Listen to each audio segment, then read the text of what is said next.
Okay, we've been studying charged particles moving through magnetic fields. To find the size of the force on the charge, we can use F equals Q VB sine theta. And then to find the direction, we use our right-hand rule. Now, a real-life use of this is in particle detectors. Particle detector can be used to determine the charge and mass of an unknown particle. For instance, there are cosmic ray particles coming from space that actually are flying through this room right now, and if we wanted to measure them, we could use a particle detector. The particle detector uses the fact that there's going to be a force on this charged particle causing it to change direction to find the charge and the mass. The bigger the charge, the bigger Q is, the bigger the force is going to be. The bigger the force is going to be, the more sharply it's going to turn. But the bigger the mass, the less sharply it's going to turn, because heavier things are harder to turn than light ones. A bus is harder to turn than a motorcycle. So taking those two things in together, you can find the charge and mass of a particle and figure out what type of particle it is. So here we have a charged particle moving in a magnetic field of 2 Tesla. So this is our magnetic field, so we'll label that B. The particle is an alpha particle, and we'll come back to that in a second, and it has a velocity, so this is V, of 6 times 10 to the 5th meters per second. So when we see alpha particle, we should immediately remember that an alpha particle is He with 2 protons, and the total protons and neutrons is 4, so we have 2 neutrons. So our charge on it is going to be 2 times the charge on a proton, and we should by now have it memorized that the charge on a proton is 1.6 times 10 to the minus 19th coulomb.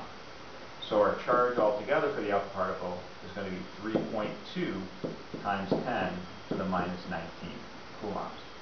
Now for the mass of a proton is equal to the mass of a neutron, and I have 4 of those altogether, so I can do 4 times that mass, 1.67 times 10 to the minus 27 kilograms. And I end up with a mass of 6.68 times 10 to the minus 27 kilograms. And we're going to use those in a minute when we calculate the radius down here. Now, the shape of the path that the particle takes. So we're going to use our right-hand rule to figure that out. So if you remember, we have one charge moving to the right. It's a positive charge because it's 2 protons. So I'm going to have my thumb pointing to the right. My fingers do what the magnetic field does, so they're going to point into the page. So my force on it is going to be upward. So that's going to cause it to turn upward like this. However, once it gets to this point, things have changed. Now the motion of the particle is upward. So let's do our right-hand rule again. My thumb points up, my fingers point into the page, my palm is pushing to the left. So now that's going to make it curl like this. And whenever these particles enter into a magnetic field, they end up making a circular path. So we're going to say that the shape is circular. Okay? Then we want to find the radius of curvature. And that seems kind of confusing.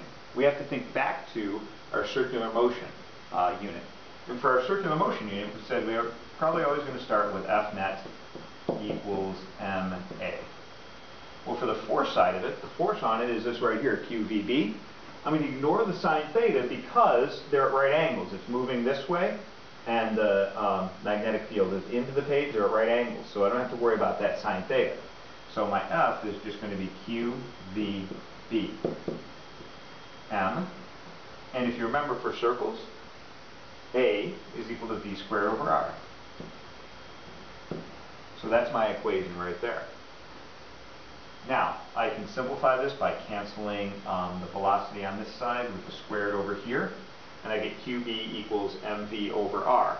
If I solve it for R, I'm going to do my algebra all in one step. I would multiply the R up over here to get it on the left side, and then I would divide the QB to get it back over on the right side, and I would end up with R equals MV over QB. Now I can just plug my values in. So the mass we found was here is 6.68 times 10 to the minus 27. Our velocity was here, 6 times 10 to the 5th.